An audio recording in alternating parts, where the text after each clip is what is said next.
Am I, uh, uh, am I still asleep? No, like, for real, am I still asleep? Perez Hilton here, and my phone blew up this morning, and I finally picked it up, and I saw that Ryan Reynolds' wife is suing his co-star and director on the film It Ends With Us, Justin Baldoni. She is alleging sexual harassment. He is responding to the lawsuit, but before I get into it all,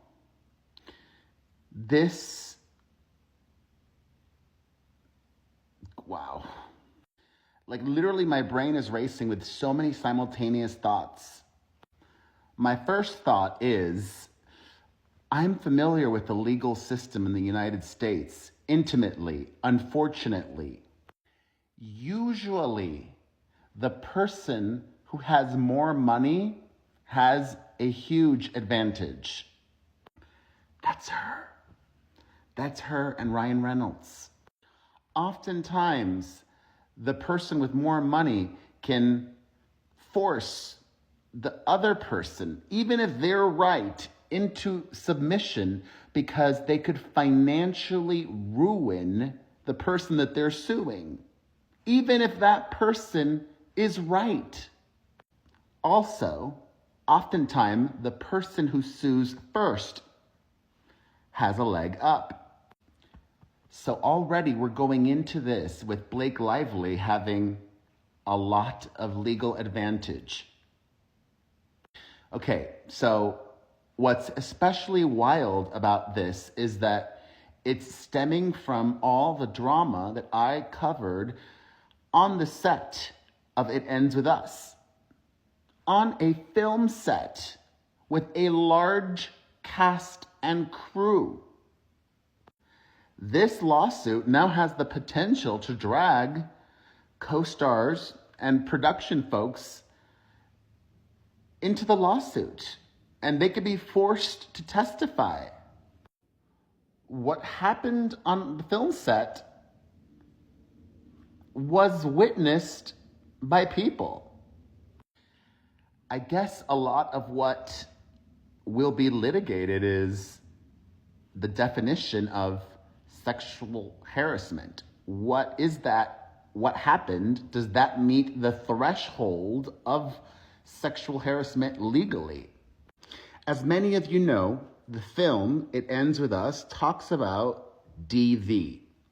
It's a project not just directed and starring Justin Baldoni, but also produced by him. He found the book.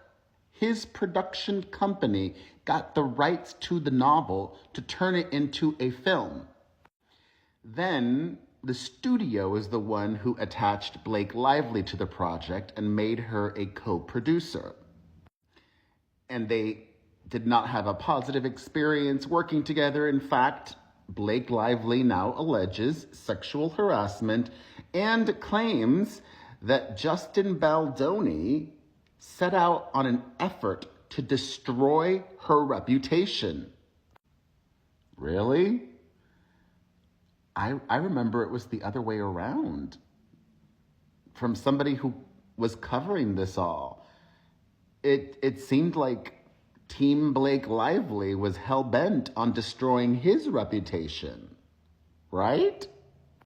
Well, his lawyers are alleging that this is all just an attempt to rehab her image.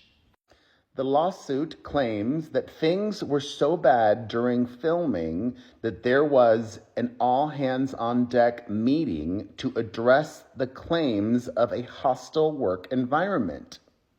Ryan Reynolds was one of the people at that meeting. Several demands were made at that meeting and addressing Baldoni's conduct. They were, quote, no more showing nude videos or images of women to Blake. No more mention of Baldoni's alleged previous corn addiction, but replace the letter C with the letter P. No more discussions about sexual conquests in front of Blake and others. The others is alarming because that means others heard that, if true. No further mentions of cast and crew's genitalia? No more inquiries about Blake's weight, and no further mention of Blake's dead father. I mean, if all of these things that she's alleging are true, that would be extremely detrimental for Justin Baldoni's career. And also, it's shocking because it seems to be totally contrary to the image that for the last decade he's portrayed publicly. He comes across as very soft and mindful. There was also a demand made that there be no more adding of sex scenes, oral sex, or on-camera climaxing by Blake Lively outside the scope of the script that Blake approved when signing onto the project. The suit claims that the demands were embraced and approved by the studio, but in the end, the movie flopped. That's not true. The movie did not flop. Quote, in part because of a huge conflict over how it would be marketed. Blake wanted a more upbeat pitch about her character's resilience, whereas Justin wanted the focus to be on domestic violence.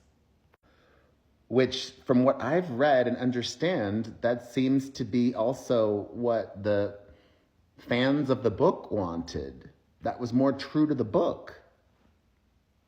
Blake claims that Justin then engaged in a social manipulation campaign to destroy her reputation. The suit includes texts from Justin's publicist to the studio publicist, which says Justin wants to feel like Blake can be buried and we can't write, we will destroy her. What? Justin wants to feel like Blake can be buried and we can't write, we will destroy her? The suit claims that this smear campaign caused Blake harm to her business and caused her family severe emotional distress. Justin's lawyer, however, lashed out at the lawsuit, saying it was designed to fix her negative reputation, adding, the claims are false, outrageous, and intentionally salacious with an intent to publicly hurt.